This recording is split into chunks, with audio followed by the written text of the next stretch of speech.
آج ذکر خیر کرتے ہیں حضرت مصعب بن عمیر کا، جو قریش کے اعلیٰ گھرانے کے چشم و چراغ تھے۔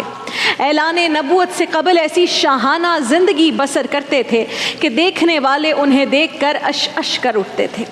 باپ کا انتقال ہو چکا ہے، لیکن باپ دولت بہت چھوڑ کر گیا، لہٰذا ماں اپنے بیٹے کو بڑے لاڈ پیار سے پال رہی ہے۔ وہ اپنے بیٹے کو زمانے کا اعلیٰ ترین لباس پہنایا کرتی تھی۔ کہا جاتا ہے کہ اتنا مہنگا لباس اس وقت مکے میں اور کوئی نہیں پہنتا تھا جتنا مصعب بن عمیر پہنا کرتے تھے۔ اس وقت کے 200 درہم کا جوڑا ان کے لیے شام سے سل کر آتا تھا، اور ان کی ماں اتنے خوشبودار اور مہنگے عطر اپنے بیٹے کو لگاتی تھی کہ مصعب بن عمیر جن گلیوں سے گزرتے تھے وہ گلیاں بہت دیر تک اس خوشبو سے مہکتی رہتی تھی۔ لوگوں کو معلوم ہو جاتا تھا کہ مصعب بن عمیر کا گزر اس گلی سے ہوا ہے۔ لوگ کہتے تھے یہاں سے مصعب گزر کے گیا ہوگا، اس لیے یہ گلی مہک رہی ہے۔ اور جو جوتا پہنتے تھے وہ بھی لوکل نہیں پہنتے تھے، ان کا جوتا بھی یمن سے اسپیشلی ان کے لیے تیار ہو کر آیا کرتا تھا۔ بال بھی آپ کے بڑے خوبصورت تھے، گفتگو کا انداز بھی بڑا دل نشین تھا۔ ان کے جو نوجوان دوست تھے وہ بڑے اشتیاق سے انتظار کیا کرتے تھے کہ ابھی مصعب بن عمیر آئیں گے، وہ باتیں کریں گے اور ہم سنیں گے۔ نوجوان حضرت مصعب بن عمیر کی زندگی یوں ہی رواں دواں تھی کہ یکا یک ان کی زندگی میں ایک انقلاب آ گیا۔ وہ انقلاب کیا تھا؟ وہ انقلاب یہ تھا کہ ہمارے پیارے آقا و مولا صلی اللہ علیہ وآلہ وسلم کی نگاہ ان پر پڑ گئی۔ جب میرے محمد عربی کی نظر ان پر پڑی تو وہ پہلی ہی ملاقات میں رسول اللہ کے غلام ہو گئے۔ ان کے جو غلام ہو گئے، ان کے جو غلام ہو گئے، ان کے جو غلام ہو گئے، وقت کے امام ہو گئے، وقت کے امام ہو گئے۔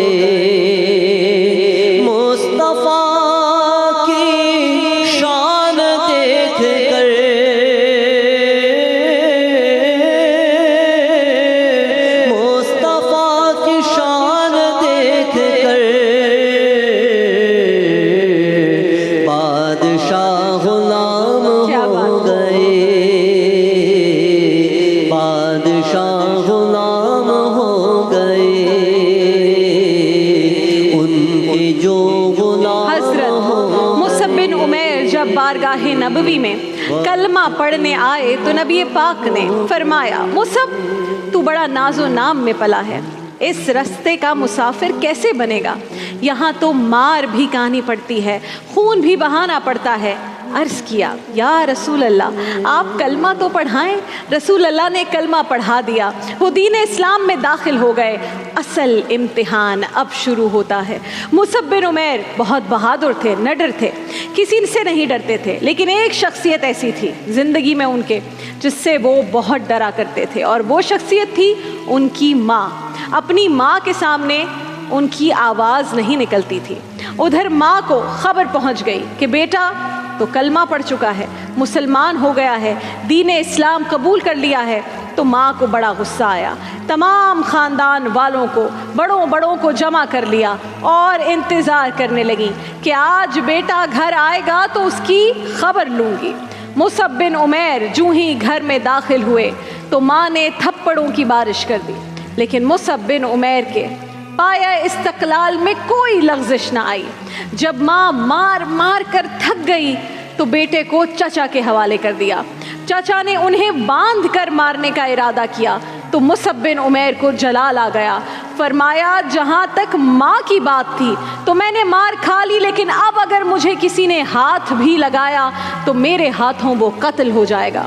ان کا چچا اور وہاں موجود لوگ جانتے تھے کہ مصعب جس چیز کا ارادہ کر لیتا ہے اور جو کہہ دیتا ہے تو کر کے چھوڑتا ہے، تو کسی نے انہیں پھر مارنے کی ہمت نہ کی۔ جب ماں نے دیکھا کہ یہ تو دین اسلام سے پیچھے ہٹ ہی نہیں رہا تو غصے میں کہا کہ اگر تم محمد کے دین کو نہیں چھوڑ سکتے تو پھر اس گھر کو چھوڑ دو۔ बहुत बड़ा फैसला था, ज़िंदगी का अहम तरीन फैसला। एक तरफ दुनिया है, दुनिया की तमाम मालो दौलत है, आला पोशाकें हैं, महंगी खुशबुएं हैं। दूसरी तरफ दीन इस्लाम है। एक आशिक रसूल के लिए भला दुनियावी चीज़ों की क्या हैसियत। लिहाजा मुसअब बिन उमैर ने एक मोमेंट ज़ाया किए बग़ैर, एक लम्हा ज़ाया किए बग़ैर फरमाया कि ठीक है, मैं जा रहा हूँ, दामन नबी का न छूटे, चाहे सारा जहान छूट जाए। हज़रत मुसअब बिन उमैर की माँ ने तो सोचा था कि घर छोड़ने का सुनकर बेटे के होश ठिकाने आ जाएंगे, लेकिन ये क्या, ये तो घर छोड़ने के लिए एक लम्हे में तैयार हो गया। गुस्से से कहने लगी, ये जो कपड़े तुमने पहने हुए हैं इस वक्त, ये भी तो उसी मुशरिक बाप की कमाई के हैं जिसके मज़हब को तुमने अब छोड़ दिया है, कलमा पढ़ लिया है, तो ये कपड़े भी उतार दो। मुसअब बिन उमैर ने कहा, मेरी माँ, मैं इस पर भी राज़ी हूँ, लेकिन कम से कम मुझे कोई ऐसे कपड़े तो लेने दो जिनसे मैं अपना जिस्म ढांप सकूँ। तो माँ ने 2 टाट के टुकड़े पहनने के लिए पकड़ा दिए। वही 2 टाट के कपड़े टुकड़े पहनकर घर से निकल गए। बाद के हालात मौला अली शेर खुदा से सुनिए। फरमाते हैं कि मुसअब बिन उमैर वो नौजवान जो मक्के में सबसे आला लिबास पहनता था, मैंने उस नौजवान को इस हाल में भी देखा कि एक पैर में जूता होता था, दूसरे में नहीं होता था। फिर वो वक्त भी आया कि मुसअब बिन उमैर हबशा की जानिब हिजरत करके मक्के के हालात कुछ थोड़े बेहतर हुए तो वो हबशा से इस हाल में वापस आए कि नाज़रीन कराम, उनके जिस्म पर जो चादर थी जगह जगह से फटी हुई थी। आका करीम अलैहिस्सलाम की नज़र पड़ी तो रसूलुल्लाह की आंखों से आंसू टपकने लगे। फरमाया, लोगों, मुसअब को देखो जिसका कल्ब अल्लाह ने नूर ईमान से जगमगा रखा है। मैंने इसे मक्का में इस हाल में देखा कि इसके माँ बाप इसको आला से आला चीज़ें खिलाते पिलाते थे, और मैंने इसके जिस्म पर ऐसे जोड़े देखे जो 200 दिरहम में ख़रीदे गए थे, मगर अब अल्लाह और अल्लाह के रसूल की मोहब्बत में इसने सब कुछ छोड़ दिया। ये कहकर रसूलुल्लाह सल्लल्लाहु अलैहि वसल्लम ने इस गुलाम को बड़ी शफ़क़त से अपने पास बुलाया और उन्हें ये सादत अता फरमाई कि उन्हें मदीना मुनव्वरा में इस्लाम का सबसे पहला मुबल्लिग़ बनाकर भेजा। मुसअब बिन उमैर ने मदीने की एक एक गली में एक एक शख्स के पास जाकर अल्लाह के दीन की दावत देना शुरू कर दी। फिर वो वक्त भी आया कि जब हिजरत मदीना हुई, ग़ज़वा बदर हुआ, यहाँ तक कि ग़ज़वा उहद का वक्त आ गया। ग़ज़वा उहद में हज़रत मुसअब बिन उमैर मुसलमानों के अलमबरदार की हैसियत से शरीक हुए थे। अब जंग उहद के बाद का किस्सा है नाज़रीन। मैदान उहद का दर्दनाक मंज़र है। जंग ख़त्म हो चुकी है, 70 मुसलमान शहीद हो गए हैं। आक़ाए दो जहां मोहम्मद मुस्तफ़ा सल्लल्लाहु अलैहि वसल्लम मैदान उहद से गुज़र रहे हैं। वहाँ पर अपने एक एक शहीद ग़ुलाम को देख रहे थे तो गुज़रते गुज़रते आक़ाए दो जहां की नज़र मुसअब बिन उमैर पर पड़ी। बाल बिखरे हुए हैं, खून में लथपथ हैं। आप सल्लल्लाहु अलैहि वसल्लम ने उनको देखा तो आपकी आंखों से आंसू जारी हो गए। फरमाया, मुझे मुसअब का वो वक्त भी याद है जब ये आला पोशाक पहनकर खूबसूरत बालों के साथ मक्का की गलियों में शहजादों की तरह घूमा करता था। और आज क्या वक्त है कि मेरे मुसअब के कफन के लिए कोई कपड़ा तक मौजूद नहीं। अभी आप ये गुफ्तगू फरमा ही रहे थे कि आपकी फूफी हज़रत सफ़िया रज़ी अल्लाह ताला अन्हा ज़ारो कतार अश्कबार हो गई। भाई सैयदना हमज़ा के जस्ते खाकी के पास तशरीफ़ ले आई और उनके कफन के लिए 2 चादरें भी अपने साथ लेकर आई। रसूल अल्लाह ने फरमाया, मेरे चचा और मेरे मुसअब के लिए अल्लाह ने कफन का इंतज़ाम कर दिया।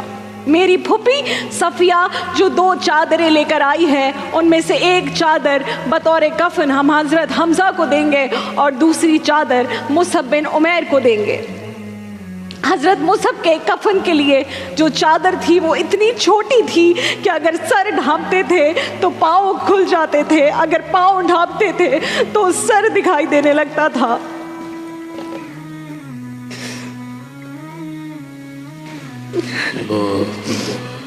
रसूल अल्लाह ने फरमाया,